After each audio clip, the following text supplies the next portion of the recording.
In my 10th year as a Doctors Without Borders volunteer in Africa, I ran into my ex-husband, Diego. He frowned when he saw me. Jessica, you hate seeing me so much you'd rather hide all the way out here? When we divorced 10 years ago, things were indeed ugly. His mistress had come to our door, a girl barely in her early 20s, insisting she and Diego were true love, telling me to step aside. I stepped aside. I left the divorce papers and walked away, for 10 whole years. I never expected to run into Diego here. I moved around him, took my son, who had just walked out of the tent, by the hand, and tried to leave, but he blocked my way. This is my son, isn't he? Annoyed, I pushed him away. You're overthinking. Chapter 1. I held my son's hand, ready to turn around and walk away. But Diego stepped in front of us again. Jessica, stop. His voice carried that unmistakable pressure, commanding, absolute. How old is this child? I turned my face to the side, avoiding his eyes, pulling Lucas toward the medical tent. It has nothing to do with you. 9 years old. He reported the age with unsettling accuracy, his tone so certain it made my heart tighten. Last year you posted his birthday cake on your Moments. There were 9 candles. I froze and whipped around to look at him. I'd deleted all ways of contacting him after the divorce. Yet he had still been watching me from the shadows. Lucas sensed the tension and shrank behind me, whispering softly, "Mom, who is this man?" A stranger. I stroked my son's soft hair, trying to calm him, but Diego's eyes suddenly went cold. He stepped forward, gaze falling on Lucas's features. The double-lidded eyes and straight nose, exactly like Diego's, only deepened his suspicion. A stranger? He let out a short, bitter laugh, full of self-mockery and restrained anger. Jessica, you dare say he has nothing to do with me? You left in such a hurry. Did you already know you were pregnant? I said no. I raised my voice, several medical staff casting glances our way. 10 years of peace shattered. The past I had forced deep down surfaced little by little under his questions. Afraid of losing control if this continued, I pulled Lucas to go around him, but Diego grabbed my wrist. I jerked away like burned flesh. Diego, we've been divorced for 10 years. My voice trembled despite my efforts to steady it. You were the one who betrayed our marriage. You let her come to our home and force me to step aside. What right do you have to question me now? His movement paused, his eyes dimmed, and his tone softened slightly. There were reasons for what happened back then. Jessica, give me a chance to explain, and give this child a right to know the truth. The truth is that I've already started a new life. He has a complete family. He doesn't need anyone extra interfering. I straightened my back, trying to maintain calm, though my heart was in chaos. I knew Diego's personality. Once he locked onto something, he never let go easily. The African wind carried 10 years of dust, stirring up all the memories I had buried. Once, Diego and I were the envy of everyone. He was the star senior in the computer science department. I was the campus beauty in the medical school. He pursued me for 3 years. I rejected him repeatedly because of our family differences, but he still stood under my dorm every morning with breakfast, day after day. For 3 years, I still remember his eyes, bright, determined, telling me I was the one he wanted for life. Eventually, we got together. The year we graduated, his mother refused to let him marry me because of my family background. He fought with them for half a year and even moved out. In the end, his mother gave in. Our wedding was grand, every detail full of his dedication. In front of all our friends and family, he said, "Jessica, from today on, I will protect you for the rest of your life. I won't let you suffer even the slightest grievance." The first few years were sweet as honey. Even when he was busy starting his own company, he still made time to have dinner with me, watch old movies with me. I thought such happiness would last forever. The change began when we started trying to have a child. Chapter 2. In the 3rd year of our marriage, we still didn't have a child. The medical checkups showed my body was fine. I was simply under too much stress. But Diego's mother wouldn't let it go. Every time she saw me, her words were filled with accusations. "Marrying a hen that doesn't lay eggs, our family is going to die out because of you." At first, Diego defended me. He would argue with his mother. But as it happened again and again, He began to lose patience. When his mother criticized me, he slowly stopped speaking up. He began to silently approve. I knew he was stuck in the middle, but being abandoned by the person closest to you, it hurts more than words can describe. What made it worse was that his mother started arranging blind dates for him under the excuse of business socializing. In the beginning, I still confronted him, crying and questioning him. He would coax me and say it was all just for show. But later, the perfume on him changed from one scent to another. He came home later and later, sometimes not at all, until one day, I found a lipstick in his car, one that definitely wasn't mine. I cried and questioned him, but he lost his temper for the first time. Jessica, you're being ridiculous. It's just something a client left behind. Do you think it's easy for me to work this hard? After that, our arguments increased, and silent cold wars became routine. Later, he claimed he was too tired from work and didn't want to disturb my sleep, so he moved into the guest room. He stayed there for 2 whole years. During those 2 years, we lived like strangers under the same roof. Besides necessary communication, we barely spoke.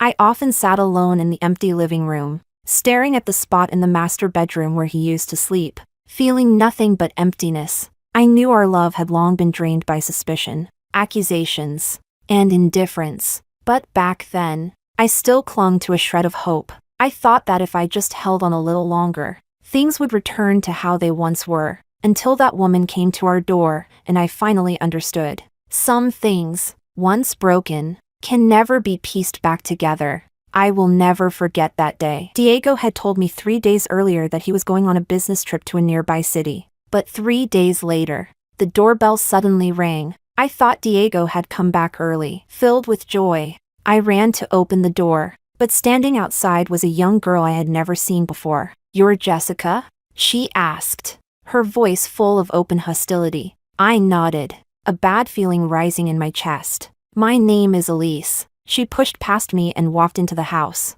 sitting on the sofa as if it were her own home, looking around without the slightest courtesy. "I'm Diego's girlfriend. I'm here today to tell you it's time for you to step aside." I stared at her in disbelief. "You must be mistaken. I'm Diego's wife. We are not divorced." Elise let out a mocking laugh, as if I had just told the funniest joke in the world. "Jessica, stop lying to yourself. Diego doesn't love you. He loves me. The only reason he hasn't divorced you is because he feels guilty. But I don't want him to wrong himself anymore, since he doesn't want to be the bad guy. I'll be the one to do it." She pulled out her phone and showed me a photo. In the picture, she and Diego were leaning intimately against each other. The background a 5-star hotel in our city. "He told you he was on a business trip.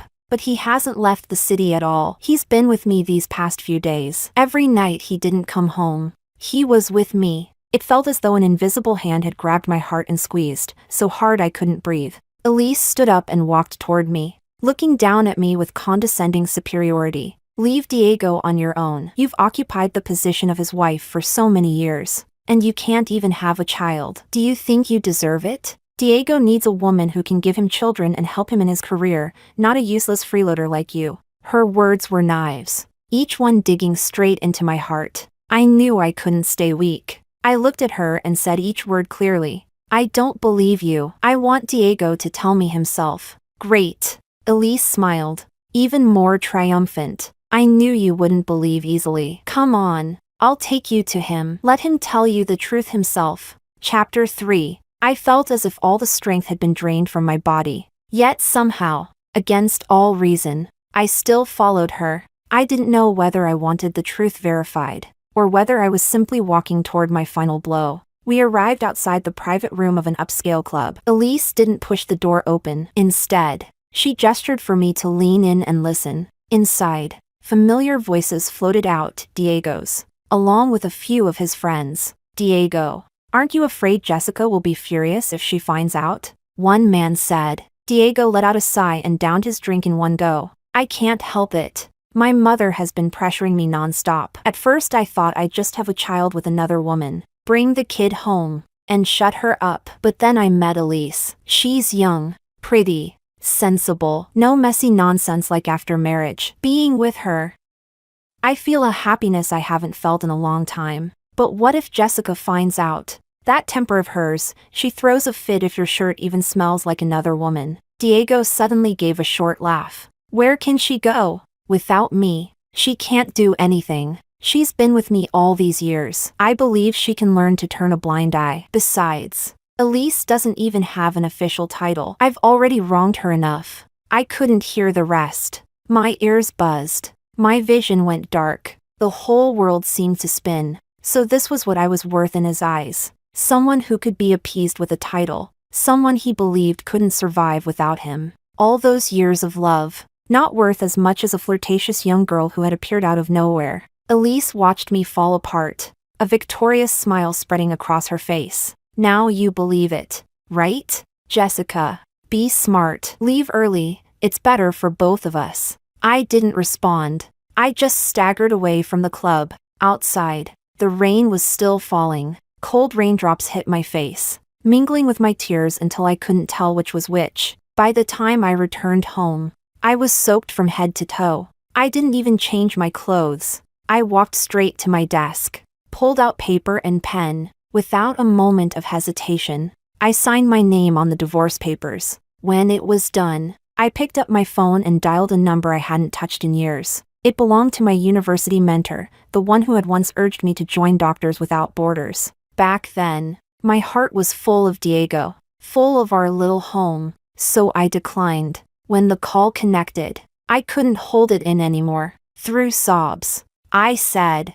"Professor, that Doctors Without Borders program you mentioned back then, is there still an opening?"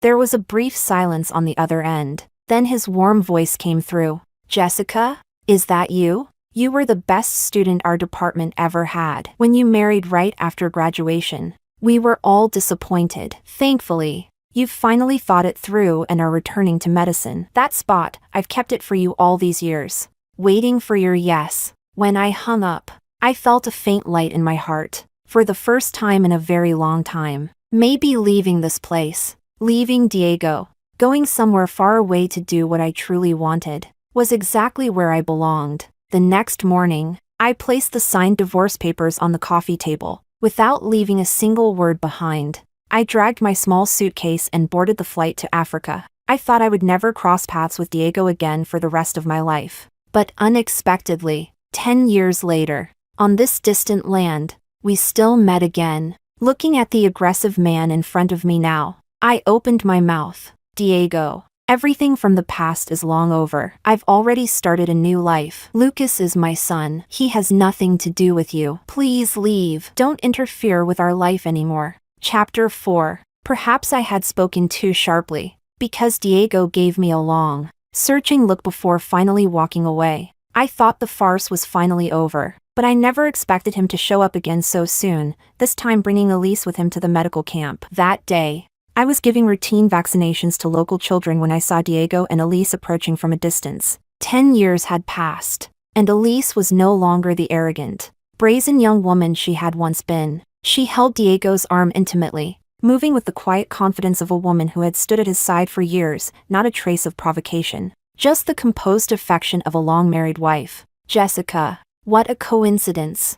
Elise greeted me first, her tone so natural. It sounded as if we were old friends running into each other. "Diego and I came to visit the children here. We also brought some supplies for your team." She pointed at the staff behind them. They were unloading boxes, filled with medicine, food, and school supplies. Diego stood beside her, looking at her with gentle eyes. He reached up and brushed a loose strand of hair from her face, the movement tender and familiar. "Thank you," I replied blandly, not sparing them another glance as I continued vaccinating the child in front of me. "Jessica, you've had it rough all these years." Elise stepped closer, her voice soft with just the right amount of sympathy. "I've always felt guilty about what happened back then. Honestly, Diego and I weren't completely in control of the situation. Now that we can finally be together openly, I also hope you can find your own happiness." Her tone carried no malice. In fact, there was even a touch of apology in it.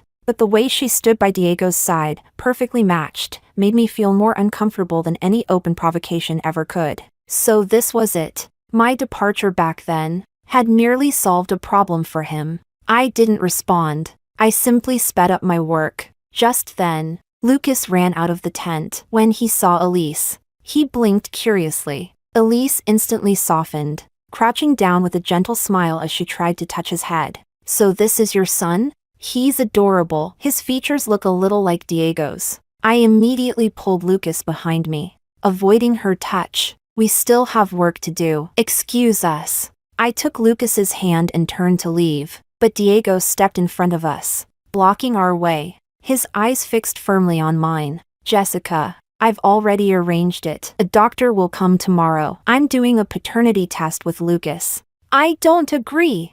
I refused without hesitation. "Diego, don't push your luck." "This isn't pushing my luck. It's my right and Lucas's." His eyes locked on mine, steady and determined. "I know you're angry, but I have never, not once, doubted that Lucas is my child. The test is just a formality. Once it's confirmed, I won't let you two continue suffering here." I genuinely didn't know where he got his confidence. "We've been living perfectly fine here, and if you stop insisting on this, our life will only get better." I knew that once the paternity test was done, Lucas's peaceful life would be shattered. Just as we were at a deadlock, a familiar silhouette approached from a distance. "Jessica, what's wrong?" A warm and steady male voice came from behind me. "Big brother?" Diego's eyes widened in shock. "What are you doing here?" I turned around. It was Kevin, our medical team's leader, and also the man Diego had called his sworn elder brother for years. But before Diego could say another word, Lucas broke free from my hand and ran straight toward Kevin, throwing himself into his arms. He looked up with a bright, sweet smile and called out, "Daddy!" Chapter 5. Lucas's shout froze everyone on the spot. Diego's determined expression shattered instantly as he stared in disbelief at the child now nestled in Kevin's arms. He whipped his head toward me, then back to Kevin. "Big brother, what did he just call you?" Kevin caught Lucas steadily, lifting a hand to gently ruffle his soft hair. He glanced at Diego, his tone calm and unshaken. "He called me Dad." "Why?" "That's impossible."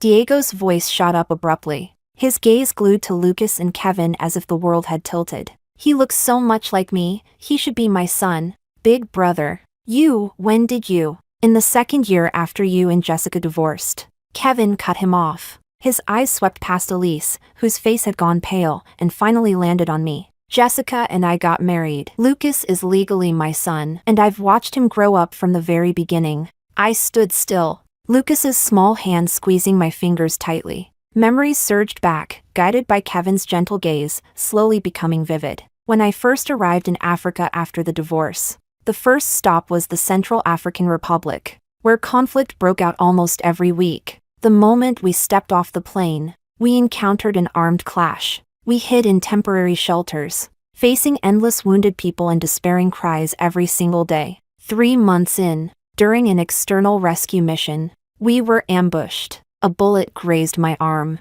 A nurse beside me was hit in the thigh. I had to carry her across a gravel-covered desert plain, running for our lives. When my strength was nearly gone, a jeep screeched to a halt beside us. Kevin leaned out of the window, shouting, "Get in!" His voice cut through the gunfire like a rope thrown to a drowning person. He was the temporary leader of our medical team back then, steady, calm, and decisive, leading a small squad to rescue us. That day, he treated the wound on my arm. His movements were swift but gentle, and he only said one thing: "Don't be afraid, I'm here." Later, I learned he was Diego's older brother. He had left the family years ago, rebelling against arranged marriages and the patriarchal traditions of their household. He joined Doctors Without Borders to live his own way. He knew everything about my past with Diego, yet he never brought it up. When he saw me staring blankly at medical records late at night, he quietly set a cup of hot coffee beside me. When I cried after losing a patient, he sat with me outside the camp, watching the stars spread across the African sky. Our feelings grew in the spaces between rescues, in the trenches of life and death. He understood my dedication, he understood my love for medicine, and he understood the hidden longing in my heart for a home, for belonging. In the 3rd year after my divorce, he held out a ring carved from local stone and asked if I would stay with him. "Make this place our home." I nodded. He wrapped me in his arms. "Jessica, from now on, I won't let anyone hurt you again, and I won't let you face anything alone." A year later, Lucas was born. His features did, coincidentally, carry shadows of Diego. But Kevin held my hand and said, "Children are innocent. The love we give him will overshadow every shadow from the past." And he kept his promise. Lucas grew up surrounded by our medical team. Kevin taught him how to identify herbs, how to read the stars, how to help distribute supplies. He raised him into a bright and gentle little boy. To Lucas, Kevin wasn't just a father. He was the father, irreplaceable. Diego's voice trembled now, as if refusing to accept what he was seeing. But he clearly looks like me. Looking alike doesn't prove blood ties. Kevin moved Lucas behind him protectively. Diego, you chose to let Jessica go back then. You should have known, some things, once lost, can never be regained. Elise, beside him, exhaled in relief and instinctively tightened her grip on Diego's arm. She probably hadn't expected things to take this turn. Diego looked between me, Kevin, and Lucas. In his once proud, confident eyes, for the first time, there was confusion, helplessness, loss. He opened his mouth as if wanting to say something. But finally, all he could do was clench his fists. Chapter 6. The confrontation ended in complete disarray. When Diego finally left with Elise, he looked back at me. In his eyes, besides resentment, there was something else. Something complicated that I couldn't decipher. That night, the wind around the camp was a bit cold. Kevin and I sat by the bonfire outside the tent. Lucas had already fallen asleep inside. "You're still thinking about what happened today?" Kevin handed me a cup of warm water. I took it, the heat calming the agitation in my chest. I didn't expect to see him again like this. He would have found out sooner or later. Kevin stared into the fire, its glow reflected in his eyes. "Actually, I've known for a while that he was keeping an eye on you. 3 years ago, he already donated supplies through the International Red Cross, specifically asking they be sent to our camp. He just never showed up." I froze. "Why didn't you tell me? What good would it have done?" He turned to me, his eyes gentle. "The past is already over. I didn't want him disrupting your life again. I just didn't expect he'd show up in person, much less bring Elise." The mention of Elise made something twist in my heart. But I quickly let it go. "She's changed a lot. She's not as aggressive as she used to be. People change. Yes, but some things don't." Kevin patted my shoulder lightly. "No matter what they want, as long as I'm here, I won't let anyone wrong you or Lucas." I leaned on his shoulder, feeling the reassurance seep into me. 4 years. It was because he was here that I found a sense of belonging in this barren land. But I didn't know our peace wouldn't last long. 3 days later, 2 off-road vehicles barreled into the camp, raising clouds of dust. Before the engines even stopped, Diego's mother, Oriana, stormed out with several bodyguards behind her. She spotted me instantly. I was examining a local child when she rushed over, pointing a trembling finger at my face as she started screaming, "Jessica, you jinx! Seducing my son wasn't enough for you, you're seducing Kevin now? What has our family ever done to deserve you destroying both of my sons?" Her sharp screech drew stares from medical staff and villagers. Lucas was frightened and hid behind me, clutching my clothes tightly. I frowned and stood up, shielding him. "Auntie, please mind your words. Kevin and I are legally married. There is no such thing as seducing anyone." Oriana let out a cold laugh, her eyes slicing across me like blades. "You can't even have children. And after the divorce you still refuse to behave yourself, coming all the way to Africa to hook up with another man. Kevin is the most accomplished child in our family. How blind was he to marry someone like you? A second-hand woman." "Mom." Kevin rushed over. He immediately placed himself between me and Lucas. "How can you say that? Jessica is my wife, the only woman I ever wanted to marry. Being with her is my choice." "Your choice?" Oriana's whole body trembled with rage. "Do you know what she did to Diego back then? She couldn't give him a child but refused to step aside. She forced him to find someone else. And now she's clinging on to you just to take advantage of our family." "Enough." Kevin's voice suddenly rose. "You know perfectly well what happened back then. You were the one who pressured Jessica to have children. You arranged blind dates for Diego, and it was you who allowed Elise to confront her. You never cared how much Jessica suffered in that house." Oriana was stunned into silence for a moment, then immediately started shrieking again. I don't care. You must divorce her. Our family will not tolerate a woman like her. Just then, Diego and Elise arrived. Seeing the scene, Diego frowned and pulled Oriana aside. Mom, stop it. Let's go home and talk. Oriana shoved him away and pointed at me, crying dramatically. Look at her. Look at how she's bewitched your brother. She ruined your marriage back then, and now she wants to ruin your brother's life too. I'm not leaving until she leaves Kevin.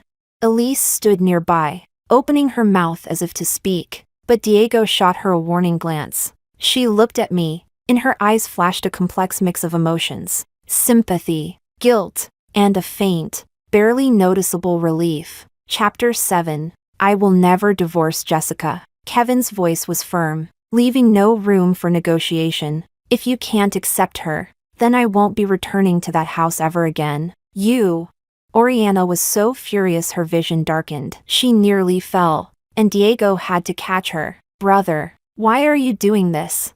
Diego looked at Kevin. Mom is just thinking for your own good. Jessica, she is wonderful. Kevin cut him off. All these years, you have no idea how many people she's saved in Africa, how much hardship she's endured. She is kind, brave, responsible, better than any woman I've ever met. Being able to marry her is the greatest blessing of my life. Then he turned to me, his eyes soft enough to melt ice. Jessica, I'm sorry you had to suffer. I shook my head and took his hand. Warmth filled my chest. With him standing so firmly by my side, all the accusations and insults suddenly felt insignificant. Seeing Kevin's unwavering stance, Oriana began wailing dramatically again. What did our family do to deserve this? Both my sons bewitched by the same woman. Diego, hurry and talk some sense into your brother. Have you forgotten what she did to you back then? Diego looked at me, his expression complicated. These days, he must have quietly asked around and learned many things. My years in Africa. What Kevin and I had been through.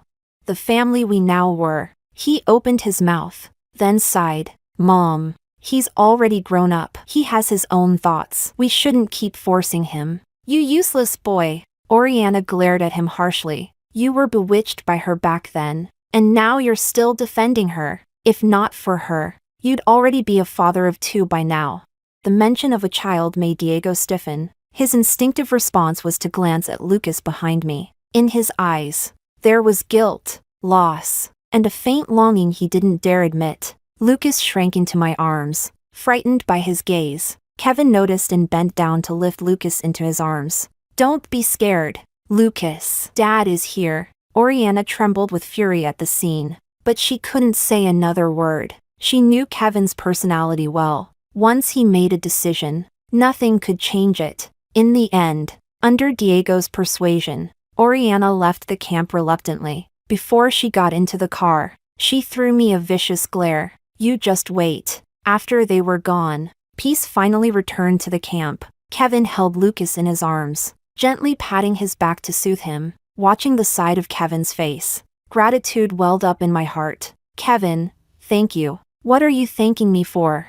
He turned and smiled at me. Protecting you and Lucas is my responsibility. Diego did not leave with the others. He stood a short distance away, watching the 3 of us, a complete family, and loneliness filled his eyes. Elise approached and tugged lightly on his arm. Diego, let's go home. But he didn't move. Instead, he murmured, Did I really make a mistake all those years ago? Elise stiffened, then said softly, It's all in the past. Aren't we fine now? But her words did nothing to ease the heaviness in Diego's eyes. He watched Kevin and me exchange a quiet smile. Something clogged his chest, making it hard to breathe.